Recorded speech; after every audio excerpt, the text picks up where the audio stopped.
जी जनाब, आप लोग कैसे हैं। इस वीडियो के अंदर मैं आपको अपने कुछ तजर्बात जिसको कहते हैं वो शेयर करने की कोशिश करूँगा कि जब नई गाड़ी लेते हैं, नई का मतलब ये कि ब्रांड न्यू नहीं, सेकंड हैंड गाड़ी जो आपके लिए नहीं हो, वो जब लेते हैं तो किन बातों का ख्याल रखना चाहिए।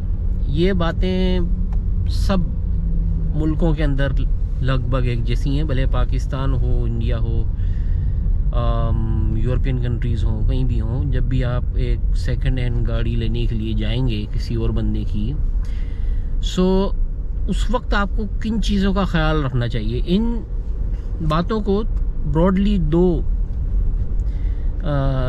चीज़ों के अंदर हम डिवाइड कर सकते हैं। एक तो जनरल बातें जिनका ख्याल रखना चाहिए, और दूसरा स्पेसिफिक्स जो मैं गाड़ी को दिखा कर आपको मैं बताऊंगा। तो आप वीडियो से जुड़े रहिएगा। तो पहले आ जाते हैं जनरल चीज़ों के ऊपर कि गाड़ी ख़रीदते हुए वो कौन सी कुछ अहम बातें हैं जो हम नज़रअंदाज कर देते हैं, और उसका नतीजा जो है वो इस सूरत में निकलता है कि गाड़ी ख़राब आ जाती है, उसमें मेजर इश्यूज़ होते हैं, फिर वो बहुत ख़र्चा कराती है, और जब वो बहुत ख़र्चा कराती है तो फिर जो है वो ज़िंदगी अज़ाब बन जाती है। तो इन चीज़ों से बचने के लिए वो कुछ जनरल बातें जो हैं वो मैं आपके साथ शेयर करने लगा हूँ। जब आप नई गाड़ी ख़रीदते हैं तो सबसे पहले तो जब आप उसको देखने के लिए जाएं,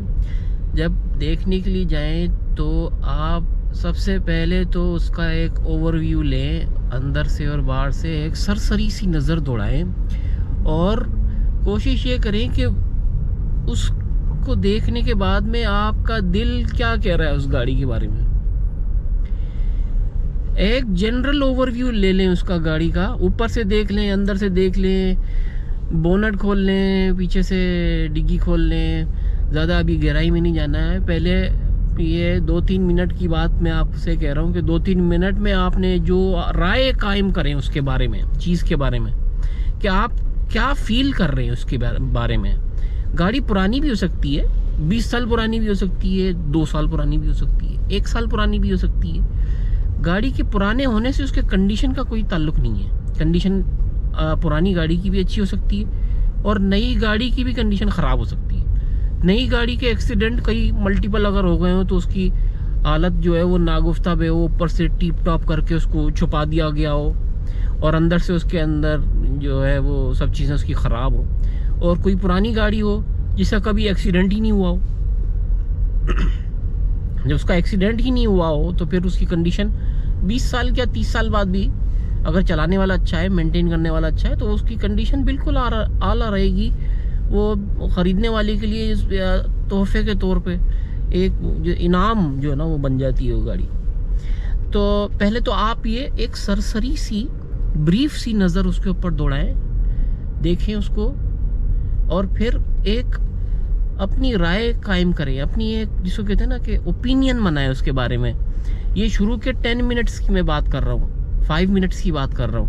जब आप उस गाड़ी को देखने के लिए लोकेशन पे पहुँचे हैं, वो देख रहे हैं गाड़ी, वो उस गाड़ी को देख के आपका दिल क्या कह रहा है, पहले तो आप ये देखें। अगर आपका दिल ये कह रहा है कि यार गाड़ी तो कंपनी अच्छी है, अभी देखा है मैंने इसको, ऊपर से ज़्यादा गहराई में नहीं गया हूँ, दिल चाह रहा है मेरा ये गाड़ी लेने को, फिर आप नेक्स्ट स्टेप की तरफ बढ़ें। नेक्स्ट स्टेप क्या होगा कि आप बात करें उसके ओनर से ये बात करें कि भाई उस गाड़ी का जो वो ओनर है वो फर्स्ट ओनर है कि सेकंड ओनर है कि थर्ड ओनर है। अगर वो कहता है कि मैं सेकंड ओनर हूँ तो ये सेकंड ओनर जो है वो काफ़ी, हर कोई सेकंड ओनर ही होता है, तो समझ लें कि वो बंदा जो है चाह रहा है कि गाड़ी बिक जाए, लेकिन उसे नहीं पता कि उससे पहले कितने ओनर हैं। ये हो भी सकता है, कभी कभी रियलिटी भी निकल आती है कि वो वाकई में सेकंड ओनर हो। तो अगर वो फर्स्ट ओनर के बारे में कुछ डिटेल दे सके तो वाकई उसकी बात में सब्सटेंस है। लेकिन अगर वो सेकंड ओनर खुद को बता रहा है और उसकी कोई दलील या कोई एविडेंस नहीं पेश कर सकता, तो उसका सेकंड ओनर होना कोई जो है वो कोई उस गाड़ी के अच्छे होने की दलील नहीं है, कोई एविडेंस नहीं है। तो वो थर्ड ओनर भी हो सकता है, फोर्थ, फिफ्थ, सिक्स भी हो सकता है, पता नहीं। वो ओनर जो है वो उसने ऑक्शन से गाड़ी उठाई हो, तो वो ये भी कह सकता है कि फर्स्ट ओनर है।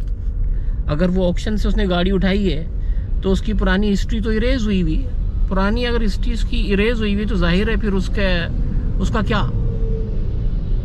उसका कैसे पता लगेगा कि क्या है उस गाड़ी की हिस्ट्री के बारे में। अब थर्ड स्टेप की तरफ आना है। जब आपको ये तसल्ली हो जाए गाड़ी के ओनर से बात करके कि ऑथेंटिसिटी है गाड़ी के अंदर थोड़ी बहुत, कि वो आपको सर्विस हिस्ट्री पेश कर रहा है, आपको डीलर की इंफॉर्मेशन दे रहा है, आपको जो है ये बता रहा है कि लास्ट सर्विस किधर हुई है, तो आप थर्ड स्टेप की तरफ जाएं।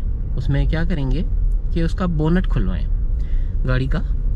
उस बोनट के खुलने के बाद में आप देखें इंजन बे कैसा है, क्योंकि गाड़ी चलती है इंजन पे।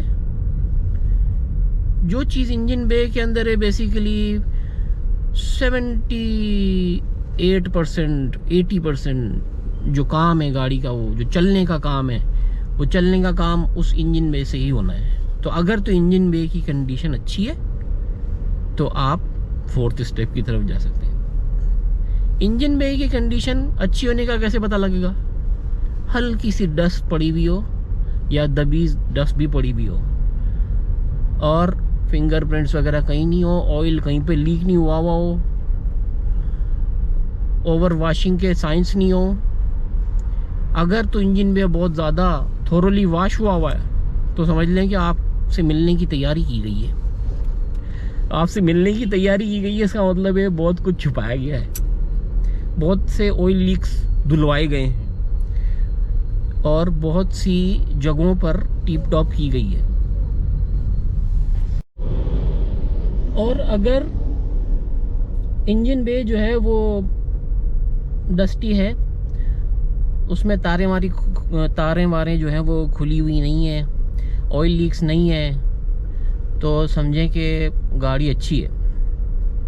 फिर आप उसमें थोड़ा सर नीचे को झुका के कुछ कोने खुदरों के अंदर भी देखने की कोशिश करें, और आपको अगर लगे कि गाड़ी का इंजन बे जो है उसमें कम से कम अमेंडमेंट्स हुई हुई हैं, कम से कम खुला हुआ है, वो ओरिजिनल सील्स वगैरह मौजूद हैं, रबड़े मौजूद हैं, तो गाड़ी जो है वो मज़ीद उस पर आप सोच सकते हैं। फिर फिफ्थ स्टेप पे जाएं। फिफ्थ स्टेप ये है कि गाड़ी की सीटिंग एरिया की तरफ जाएं। जो कारपेट हैं वो उठा के देखें, ऐसे ही कैजुअल। ज़रूरी नहीं है कि आपने हर जगह से कारपेट उखेड़ना है। टारगेट बनाएं, 3 प्लेसेस से आपने कारपेट उठा के देखना है रैंडम। अगर नीचे जंग आलूद है, सुराख हुए में होल्स हैं, और क्या कहते हैं रस्टिंग बहुत ज़्यादा हुई हुई है, और पेंट मुख्तलिफ नज़र आ रहा है, डिफरेंट नज़र आ रहा है, तो समझे दाल में कुछ ना कुछ काला है, तो आप उसको गाड़ी को रिजेक्ट कर दें। क्योंकि बॉडी एक मेजर फैक्टर होता है गाड़ी के अंदर। इंजन चेसिस जो है बेसिकली, और जो बॉडी है उसी के ऊपर गाड़ी चलती है। अगर पेंट आप देख लें कि परफेक्ट है उसका, कहीं से भी आपने रबड़ उखाड़ा है, कारपेट ऊंचा किया है, पेंट पूरा है, ओरिजिनल है, कोई डबल कलर नहीं हो रहा। डबल कलर का मतलब ये कि आप ये देखेंगे कि बाहर से कुछ है कलर, अंदर कुछ है, तो इसका मतलब ये है कि ये रीपेंट हुई है गाड़ी कई दफ़ा। या फिर ये भी हो सकता है कि गाड़ी अगर 20 साल पुरानी है तो जो ओरिजिनल पेंट था वो फेड हो गया ऊपर से, और अंदर जो है वो ओरिजिनल है। लेकिन इस चीज़ का ख्याल रखें कि मेटल की कंडीशन क्या है, पेंट की कंडीशन क्या है, क्योंकि हर दफ़ा एक्सीडेंट के बाद गाड़ी पेंट होती है। तो जब गाड़ी पेंट होती है तो फिर उसमें बहुत सारे उससे पहले मैकेनिकल काम किए जाते हैं, और सब जानते हैं कि मैकेनिक्स जो है वो गाड़ी से बिल्कुल मुखलिस नहीं होते। They are never sincere with vehicles. In fact they consider vehicles which they are treating, most of them, not all of them, to be a treasure trove. They want to keep the bonnet open until they get what they want to get out of the owner's pockets. बहरहाल फिर जब आपको ये पता लग जाए कि paint job जो है और सब कुछ जो मेटेलिक कंडीशन है वो बिल्कुल ठीक है, तो फिर आप क्या कर सकते हैं, आप फर्दर नेक्स्ट स्टेप पे जाएंगे और वो ये कि आप गाड़ी ड्राइव करके देखेंगे। गाड़ी ड्राइव करने के लिए आप क्या करें कि उसको 3 तरह से चेक करें। एक, स्लो ड्राइव करें, फिर स्पीड देके देखें और फिर ट्रांसमिशन चेंज करके देखें। और इन तीनों के अंदर आपको गाड़ी में कोई इशू महसूस नहीं होता है तो फिर आप उस गाड़ी को ख़रीदने की तरफ मूव कर सकते हैं। इस वीडियो के नेक्स्ट पार्ट में मैं आपको गाड़ी का डेमोन्स्ट्रेशन करके दिखाऊंगा कि गाड़ी आपके पास सामने है मौजूद, आपने वो पसंद की और अब जाकर आप देख रहे हो तो उसको कैसे देखोगे। अब तक के लिए इतना ही। वीडियो को लाइक करें, शेयर करें और सब्सक्राइब करें। Thank you.